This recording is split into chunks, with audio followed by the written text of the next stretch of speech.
میرا نام شبانہ ہے اور میری عمر 20 سال ہے۔ یہ واقعہ اس لیے سنا رہی ہوں تاکہ اس سے ناظرین کو کچھ نہ کچھ سبق حاصل ہو۔ 5 سال پہلے جب میں 15 برس کی نوجوان لڑکی تھی تو انہی دنوں میٹرک کا امتحان پاس کر کے میں فارغ ہو گئی۔ اوپر سے گرمیوں کی چھٹیاں آ گئی اور میں نے امی سے کہا کہ میں اپنی خالہ نورین کے پاس کچھ دنوں کے لیے جانا چاہتی ہوں۔ میری ایک ہی خالہ ہے جو کہ بہاولپور کے ایک گاؤں میں رہتی ہے۔ ان کی شادی چند سال پہلے اس وقت ہوئی تھی جب میں چھٹی جماعت کی طالبہ تھی۔ اب تو خالہ کا 2 سال کا ایک بیٹا بھی تھا۔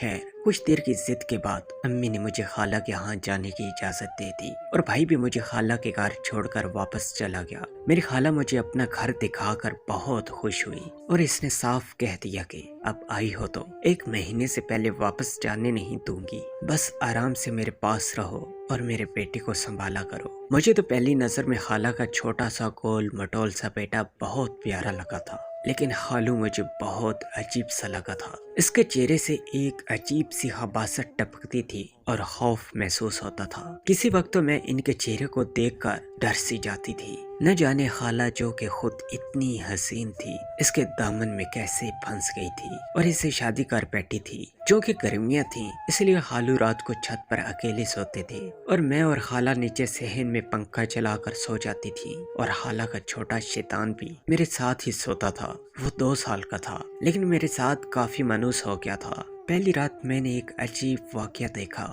رات کا پتہ نہیں کون سا وقت تھا کہ میری آنکھ کھل گئی۔ دیکھا تو خالہ اپنی بستر پر نہیں تھی۔ پہلے تو میں نے سمجھا کہ شاید خالہ پیشاب کرنے گئی ہو، لیکن کافی دیر گزرنے کے بعد بھی وہ واپس نہ آئی تو مجھے ڈر لگنے لگا۔ خالہ کا چھوٹا بیٹا میرے ساتھ لیٹا بے خبر سو رہا تھا۔ میں اٹھ کر بیٹھ گئی اور چپل پہن کر پہلے واش روم میں گئی، لیکن خالہ وہاں نہیں تھی۔ پھر میں نے اوپر چھت پر جانے کا سوچا، لیکن اندر سے ڈر بھی لگ رہا تھا کہ کیا معلوم اوپر خالو جاگ رہا ہو اور میرے بارے میں کیا سوچے، کیونکہ میں آپ کو پہلے ہی بتا چکی ہوں کہ مجھے خالو کی شخصیت عجیب پر اسرار سے لگتی تھی۔ وہ سارا دن مجھے عجیب سی نظروں سے دیکھتا رہتا تھا، لیکن جب میں ان کو دیکھتی تو وہ مسکرانے لگتا تھا اور مجھے یوں محسوس ہوتا تھا جیسے خالہ ان سے ڈرتی ہوں۔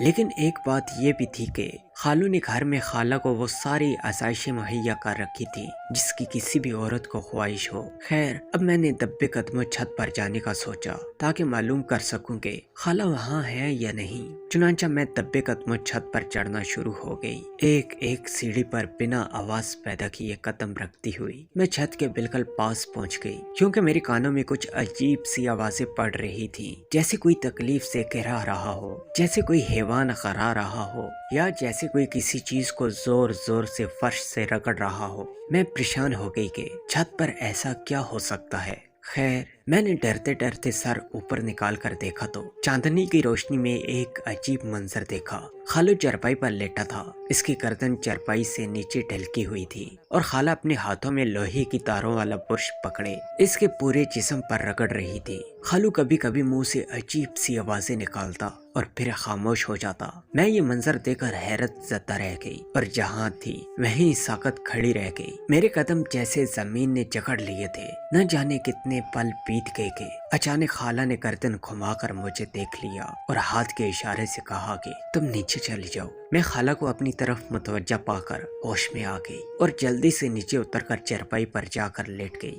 مجھے حیرت ہو رہی تھی کہ یہ سب کیا معاشرہ ہے۔ انہی سوچوں میں گم میں سو گئی۔ صبح اٹھی تو خالو گھر پر نہیں تھے، خالہ کچن میں مصروف تھی۔ میں منہ ہاتھ دھو کر ان کے پاس چلی آئی۔ وہ میرے لیے ناشتہ تیار کرنے لگی تو اچانک میرے ذہن میں رات والا منظر آ گیا۔ اس سے پہلے کہ میں کچھ بولتی خالہ نے خود ہی بتانا شروع کر دیا کہ رات تم نے جو کچھ دیکھا وہ کسی کو مت بتانا، لیکن میں تم کو اصل بات بتا دیتی ہوں۔ تمہارا خالو کالے علم کا ماہر تھا اور پیسے کے عوض لوگوں کی زندگیاں اچیرن کرتا تھا۔ میں نے شادی کے بعد اس کو بہت منع کیا، لیکن اس کی آنکھوں پر تو لالچ کی پٹی بندھی ہوئی تھی۔ پھر نہ جانے کس کی آہ لگی اور یہ عجیب سی جلدی بیماری میں مبتلا ہو گیا۔ اکثر چاندنی راتوں میں اس کے جسم پر بدبودار خارش نمودار ہو جاتی ہے اور جب تک لوہے کی تاروں سے رگڑوں نہ اسے سکون نہیں ملتا۔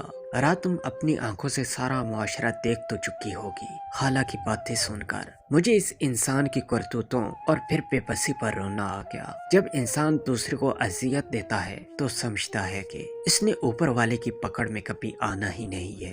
اور جب وہ پکڑ میں آتا ہے تو کہتا ہے کہ میں تو بے قصور سزا کاٹ رہا ہوں۔ اس دن کے بعد سے مجھے حالو سے ہمدردی سے ہو گئی، لیکن میں اس سے محتاط بھی زیادہ ہو گئی تھی کہ کیا پتا وہ مجھے بھی کوئی نقصان نہ پہنچا دے، وہ مجھے بھی کوئی نقصان نہ پہنچا دے۔ Hey there. Subscribe to my channel.